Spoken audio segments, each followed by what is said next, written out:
Барлықтарыңызға қайырлы күн достар, менің каналыма қош келдіңіздер. Бүгін өте әдемі және де дәмді болып шығатын, нәп-нәзік болып шығатын булочка дайындайтын боламыз.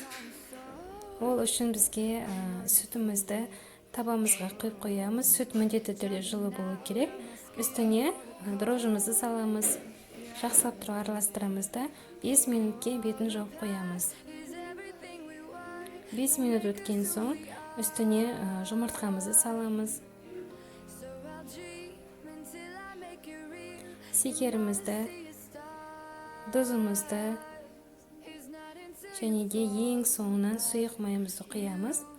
Барлығын тағы да жақсылап тұрып араластырып, өзіңізге қалай ыңғайлы солай елеуге болады. Мен бөлек табаға ұнымды салып қойдым.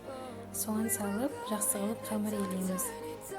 Қамырымыз дайын болған соң 1 сағатқа бетін жауып қоямыз. Пленкамен болсын, салафанмен болсын, өзіңізге қалай ыңғайлы солай. Менің қамырым 1 сағаттай тұрды, жақсы болып көтерілді. Енді осындай бөлшектерге бөліп, булочкаға арналған етіп дөңгелек етіп қоямыз. Әдемілік үшін мен осылай ортасын кесемін де гүл сияқты етіп жасаймын. Пергамент қағазына алдын ала төсеп, барлығын жасап қоямыз. Тағы да бетін жауып қоямыз 30 минутқа. Жақсы болып көтерілген соң бетін жұмыртқаның сарысымен жағып шығамыз. Барлығын жағып болған соң әдемілік ретінде кунжут себуге болады. Кунжут болмаса ештеңе етпейді, осылайда салып пісіріп алуға болады. 200 градуста 30-35 минут пісіріп аласыздар. Біздің булочкамыз дайын болды.